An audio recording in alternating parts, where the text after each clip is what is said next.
کاک لوانت عثمان اندام کنگره کاک لوان اگر بحثل دماهیک پیش هاتت کنگره که کنو که دیاره دنگ دان دست بکن اف پروسس دنگ دانا هل بجارتنا اندام جوات اثر کرداتی ده چه پره وچتن خوی دیاره وکو لای همان رونو اشکره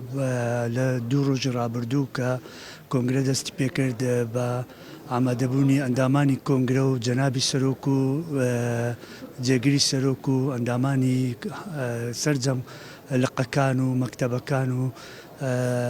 اندامان بگشتی کنگره ل دەستپێک هەروەکو دیار بوو لە وتاری جەنابی سەرۆک ئاماژەی باش لەناو وتارەکەیدا هەبوو کە دەکرێت بکرێتە بنەمایەکی باش بۆ کاری پارتایەتی لە قۆناغی داهاتوو لە قۆناغی کاری حزبیدا و جەنابیان جەختی لەسەر ئەوە کردەوە کە دەبێت پارتی بگەڕێتەوە قالبی حزبیەت تەواوەکەی خۆی و بەتاکیدیش ئێمە وەکو کەوادری وەسەتی حزبی تەواوی پابەندی خۆمان بە ڕێنمایی و ڕاستپاردەکانی جەنابی سەرۆک دووپات دەکەینەوە لە هەمان کاتیشدا ئەوڕۆکە لە دوایین قۆناغ دوای ئەوەی راپۆرتەکانی بەشەکان و پرۆگرام و پەیڕۆ ئێمە لە ساڵی 2022 لە چرخی 21 ئەم کنگرەی ئەم جارە چەند لە ئاست بوو لاسی پێویستا بوو بەتاکید ئەوەی کە پارتیەک بیانی ئەو پرۆگرامە کە پەیڕۆ پرۆگرامەی کە لەو کۆنگرەیە دەنجی پێویستی تەواوی ئەندامانی کۆنگرەی بەدەستێنە بەتاکید هەموو بەرژەوەندی کوردستان و بارودۆخی سیاسی و هەموو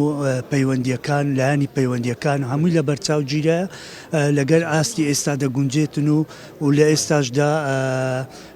پرۆسەی کۆتاییەکەی کە بەرەو دەنگدان دەچین دەنگدانی شارۆکو دیارە بە سیستەمێکی نوێ کە بەڕێوە دەچی سیستەمی ئەلکترۆنیە نزیکەی 1000 هەتا 1023 کەس دەنگ دەداتن لەو پرۆسەیە نزیکەی 100 هەتا 130 کەسیش پاڵێوراوە بۆ ئەنجومەنی کۆمیتەی ناوەندی کە پێشتر ئەنجومەنی سەرکردایەتی بوو کاتم هەرەوەندە بوو زۆر ساڵان سەرچاو کوڤان ئەستخوازم دماهیکێ دە شتێکی بێژم یعنی گەرماتیە یاریە کۆنگرەی دڤێگاڤێدایە ینی بڕاستیژی هەمی چاڤنوکەل سەر هەلبژارتنا ئەندامên کۆمیتا ناڤەندینە کۆ پشتی دەمێکێدی دێ دەنگدان دەست بکەتن و دلوێرێ دیار بیتن ینی سەرکردێت نیەن پارتی دێنە هەلبژارتنیش بەرڤێژی هەمی چاڤ سەروان خولەکێت بێتن کانێکی دێ بێجارە و شانسە هەبیتن دەربازی کۆمیتا ناڤەندی بیتن بەڵێ سوپاس بۆ هاوکارم مەسعود محەممەد